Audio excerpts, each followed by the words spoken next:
People who attempted suicide, what did you do on your last day?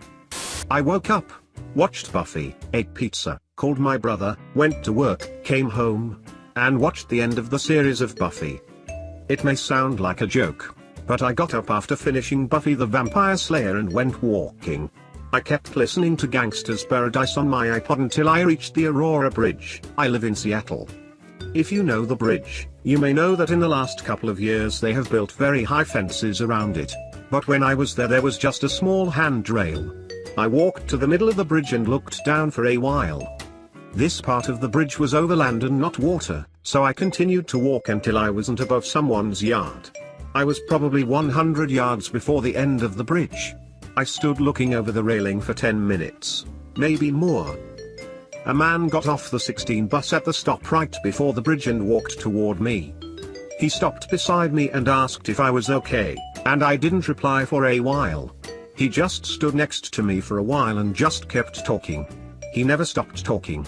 He talked about the bridge and the bus and his family and about his work, and chatted away for a solid 10 minutes. He asked where I lived and I told him. He put his hand on my back and coerced me off the bridge and onto a bus.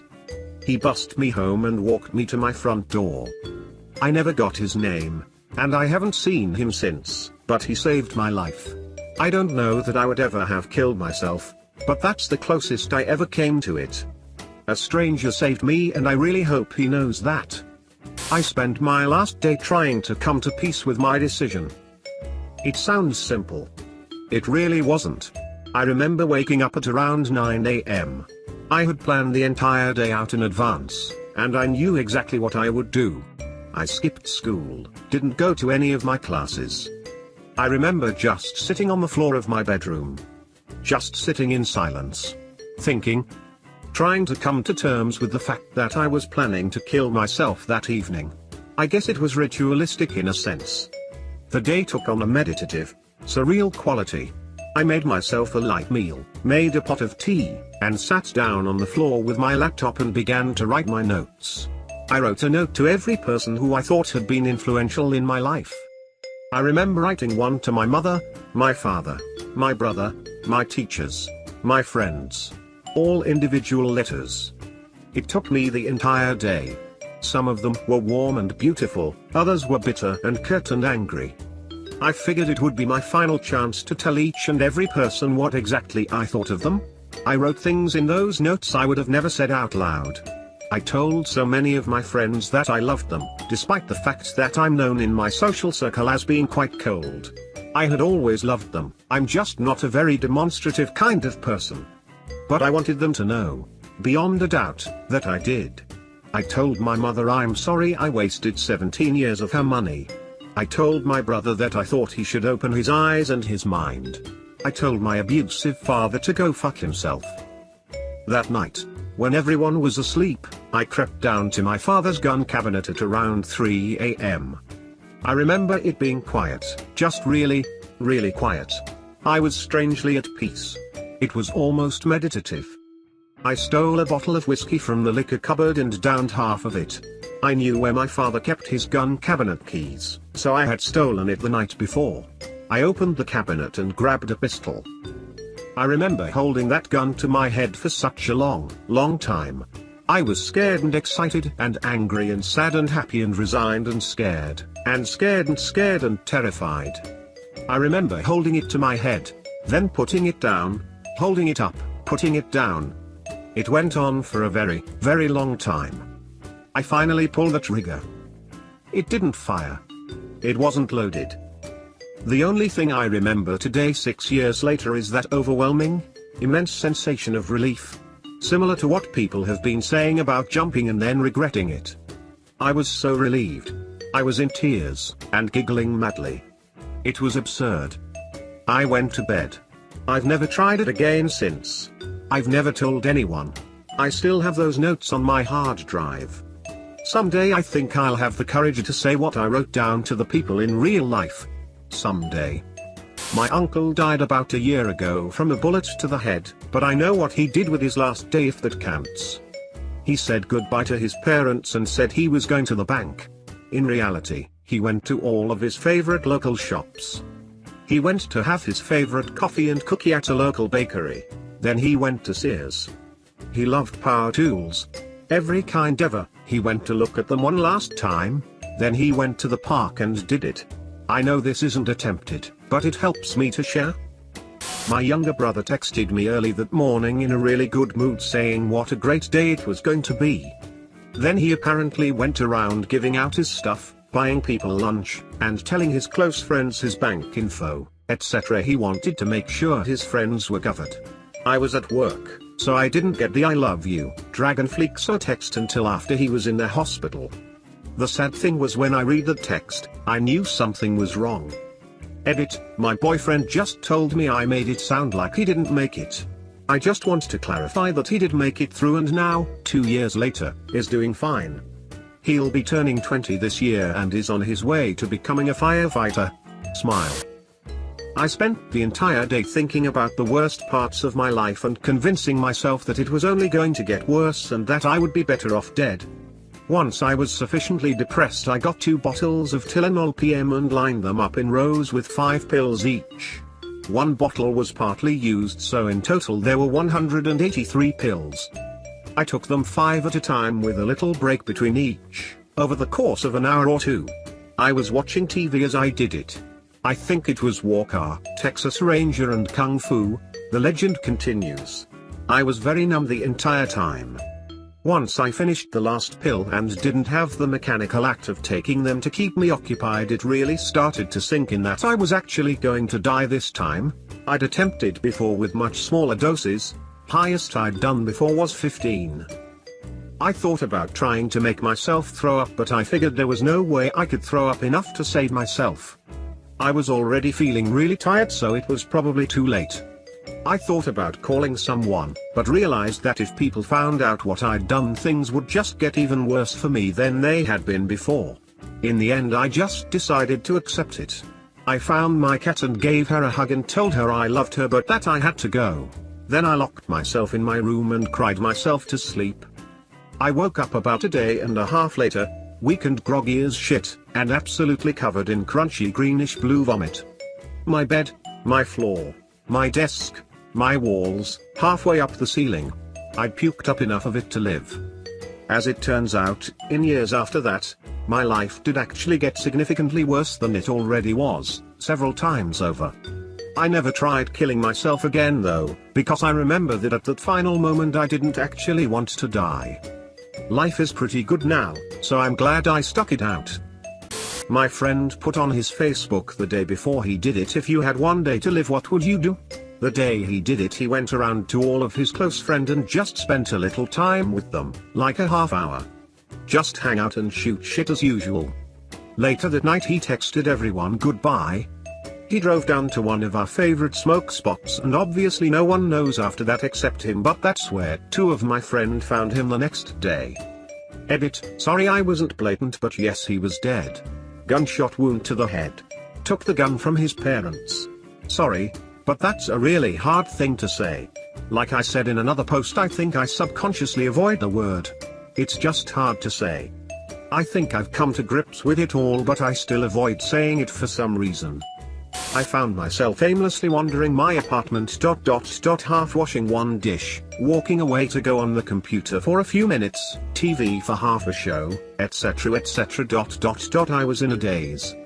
The only reason I'm still here is because the cat hopped up on the bed, laid down beside me, as I had a large chef knife in my hand, and started purring away. Next thing I know, the other cat is doing the same thing on the other side of me. They hate each other but both were cuddled right up to me. This feels really strange talking about it on the internet to a bunch of people who I don't know. But sigh, here it goes. The day my mom did it, she was calling my brothers and I in the morning. I usually say bye to her in the morning around 8 and get to work by 9. I was at work when she called my phone, but I was in a meeting. When I came back there was no message. I looked at my phone and I had about 4 missed calls from her with no voicemail. I tried calling her back, but didn't get an answer, so I called my 2 brothers. Only one answered and I asked if mum had called. He said she did and she just sounded out of it and was asking how I was doing and if I'm okay.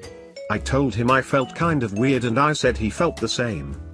I tried calling her back on my work phone but it kept ringing. I tried 5 more times, no answer. I tried using my cell phone, no answer. I tried calling more than 15 times in a row, still no answer. I became anxious and panicked. I told my boss something was wrong, I had to leave, so I left work and sped 90 miles per hour to get home. When I got home I found her unconscious in the living room, foaming at the mouth with vomit everywhere. I freaked out and called my brothers, then called 911. When they came they asked for her ID, so I went in her room trying to find it. I found a note to me that said, "Tara, I'm sorry I won't be here for your 21st birthday.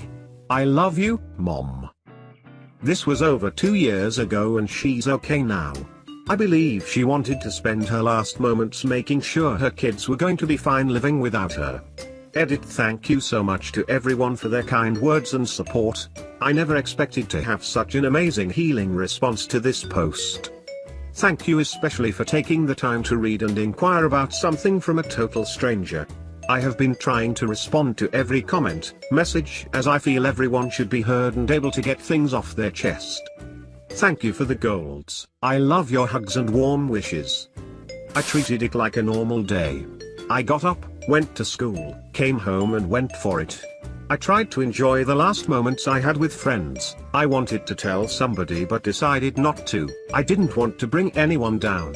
The day before, I wrote letters to those closest to me. On my last day I left them on the kitchen counter, headed up to the roof and just stared down. It was around 9 p.m. so when I glanced down, I saw nothing. It was pitch black. My right foot hovered around the edge. Right when I was about to leap off I looked up. Across the street I saw a few people staring at me from their apartment window. This little girl though, her gaze caught my eye, she shook her head then covered her face. Because of her, I didn't go through with it. Perhaps, like many people who commit suicide, or try to, I had no idea I was going to attempt it until maybe half an hour before the attempt.